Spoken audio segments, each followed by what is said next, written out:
Ngomongin soal Pulau Jawa, ini tuh bukan cuma sepetak tanah di peta loh. Ini adalah panggung raksasa tempat drama peradaban manusia dimainkan. Dari sinilah nenek moyang kita berasal, kerajaan-kerajaan besar lahir dan runtuh, dan sekarang disinilah jantung sebuah negara modern berdetak kencang. Gimana enggak? Coba bayangin, jejak sejarah jutaan tahun, ditambah lebih dari 150 juta orang, semuanya terkonsentrasi di satu pulau ini. Dari zaman batu sampai era digital, Jawa sepertinya memang ditakdirkan untuk jadi pusat dari segalanya di Nusantara. Zaman Pleistosen atau gampangnya zaman es, sekitar 1 juta tahun yang lalu. Saat itu, salah satu nenek moyang manusia paling awal meninggalkan jejak pertama mereka di tanah vulkanik ini. Jadi waktu Eugene Du Bois nemuin fosil manusia Jawa di Trinil, itu bukan sekedar penemuan biasa loh. Ini benar-benar mengubah cara kita ngelihat peta evolusi manusia di seluruh dunia. Dan ini bukan cuma satu tempat, ada juga situs Sangiran yang sekarang jadi warisan dunia UNESCO, bukti kuat kalau Jawa itu panggung utama fajar kemanusiaan. Masa keemasan kerajaan-kerajaan Hindu-Buddha yang wah luar biasa megah. Mereka nggak cuma bangun kekuasaan, tapi juga warisan abadi yang bisa kita lihat sampai sekarang, terukir kokoh di atas batu. Nah, ini bagian yang menurut saya keren banget. Di sini kita lihat ada semacam toleransi yang luar biasa pada masanya.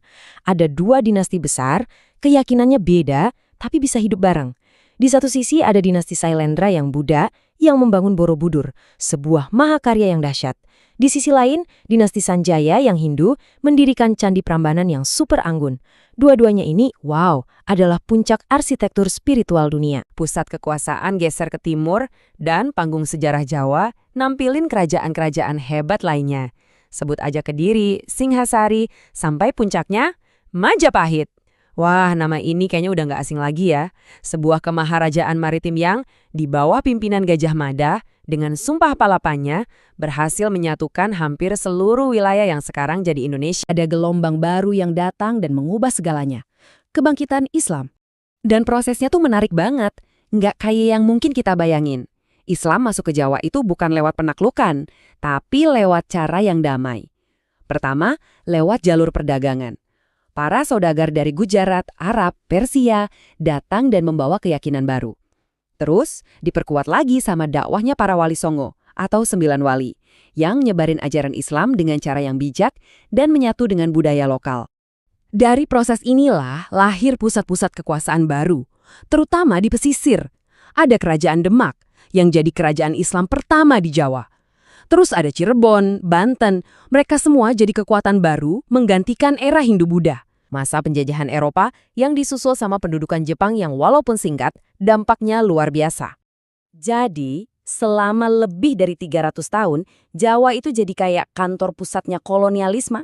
Semuanya dimulai dari Batavia, markas VOC.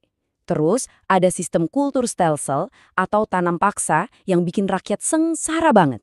Dan kekuasaan Belanda yang kelihatannya kuat banget itu ternyata bisa runtuh seketika pas Jepang datang di tahun 1942.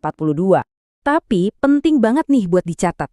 Jangan kira orang Jawa pasrah gitu aja, sama sekali enggak. Api perlawanan itu terus ada di mana-mana. Tokoh-tokoh hebat kayak Pangeran Diponegoro dan banyak pahlawan lainnya terus berjuang. Jadi ini cerita tentang perlawanan, bukan penyerahan diri. Nah, kekalahan Jepang di Perang Dunia Kedua itu jadi momen yang ditunggu-tunggu. Ini membuka gerbang ke babak baru. Sekarang kita sampai di puncak cerita kita, peran Jawa sebagai jantung dari bangsa Indonesia yang akhirnya merdeka. Dan kalau kita lihat sekarang, Jawa itu masih jadi pusat gravitasinya Indonesia. Kenapa? Ya karena semuanya ada di sini. Pusat pemerintahan di Jawa. Pusat ekonomi dan industri di Jawa. Bahkan pusat budaya dan pendidikan yang terus berkembang ya di Jawa juga.